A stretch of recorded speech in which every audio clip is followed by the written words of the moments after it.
In the grey sky of early dawn, stars still glowed, as happy memories light up a life nearing its close.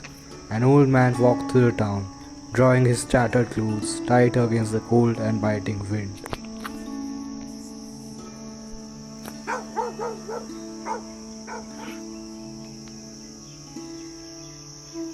From some houses came the sound of grinding mills and the sweet voices of women singing at their work, except for an occasional bark of a dog or the distant steps of a workman. The whole town was wrapped in silence.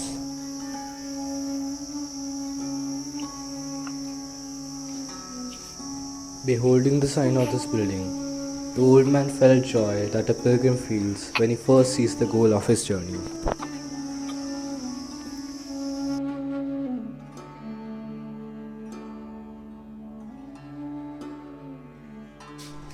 He always occupied a particular seat in a particular corner of the building. He had done so for 5 long years. Police Superintendent, Coachman Ali. Gopal bhai, Yes, who are you? you called out my name, Coach Minali, didn't you? Where is my letter?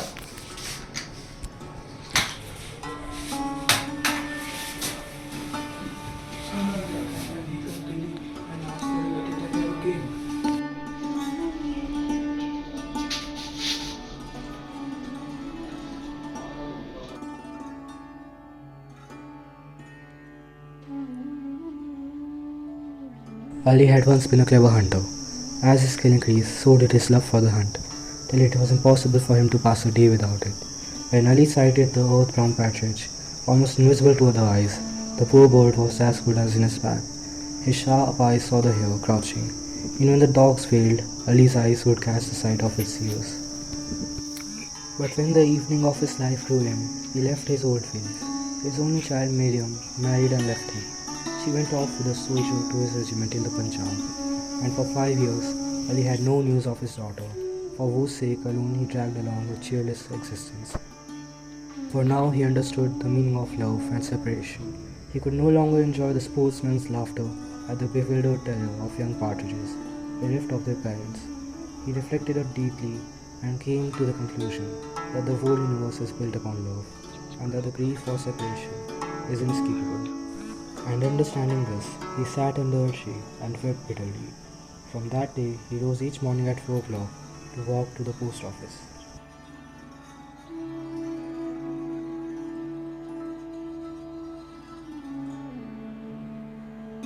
In his whole life, he had never received a letter, but with a devout serenity born of hope and faith, he persevered and was always the first to arrive. The post office, one of the most uninteresting buildings in the world, became his place of pilgrimage.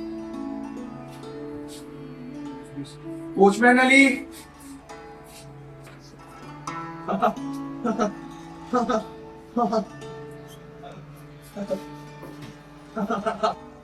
When people got to know his habit, they laughed at him.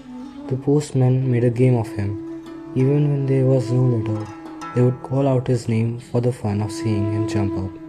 Still, with boundless faith and infinite patience, he came every day and went away empty handed.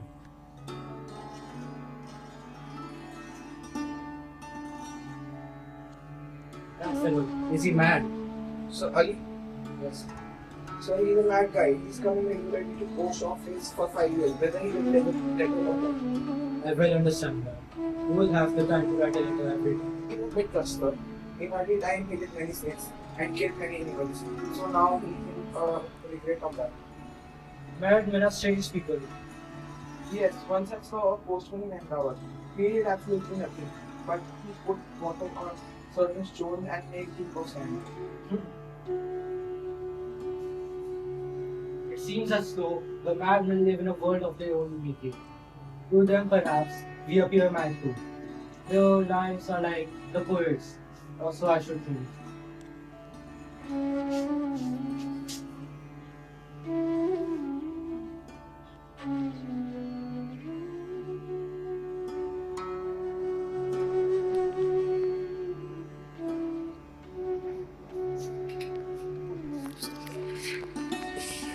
Master Sahib, do you have my name letter? What a press you are, brother. My name is Ali. I know, but do you think we've got your mayor's name registered? Then please write it down, brother. It will be useful if the letter ever comes and I will not be here. Have no sense! Get away! Do you think we'll read your letter?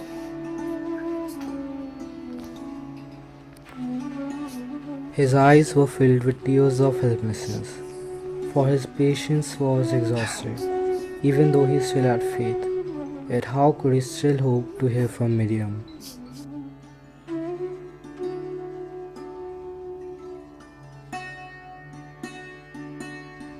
Brother, don't look so started. They will be of use to you and they can never be to me. But will you do one thing? What? What do you see up there? I lie there. In his presence, I am giving him this money.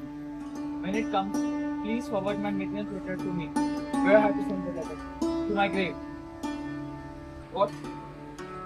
Today is my last day, alas. And I have still not received maintenance letter. Ali was never seen again, and no one troubled to inquire after him.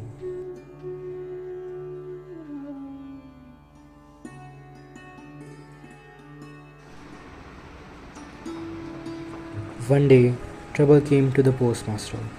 His daughter lay ill in another town, and he was anxiously waiting for news of her.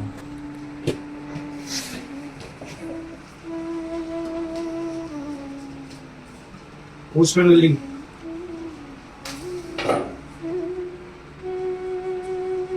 The haughty temper of the official had quite left him in his sorrow and anxiety, and it laid bare his human heart. He knew at once this was the letter the old man had been waiting for. It must be from his daughter Miriam.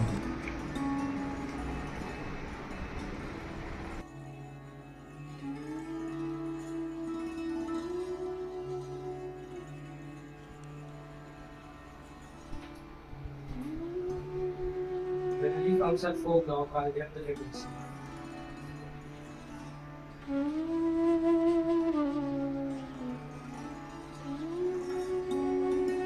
After spending but a single night in suspense, anxiously waiting for news of his daughter, the postmaster's heart was brimming with sympathy for the poor old man who had spent his nights in the same suspense for 5 long years.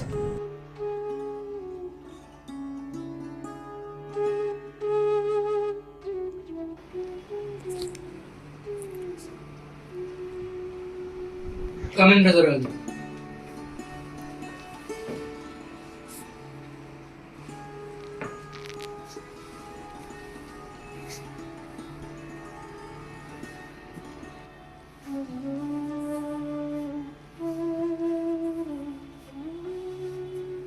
Who was that? So old Ali? Yes, I was speaking to Ali. So Ali is dead. Can you give me his letter? What? When? Are you sure? Ali died 3 months before.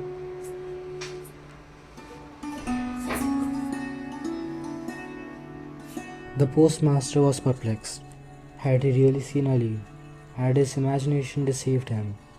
Miriam's letter was still lying near the door. Ali's image was still before his eyes.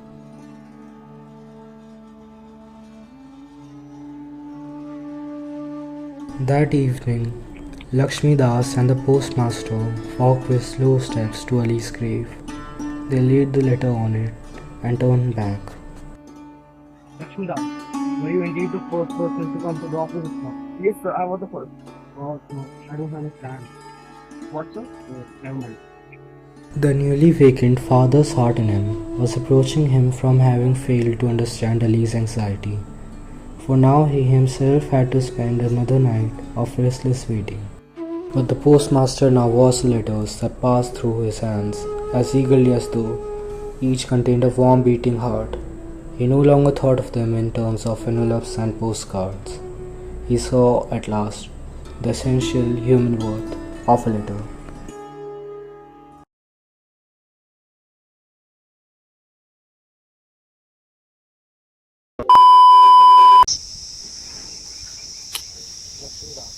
Were you indeed the first? Yeah! That fellow, is he mad? Who, sir? Ali? Yes. Ali come regularly to post office for 5 weeks.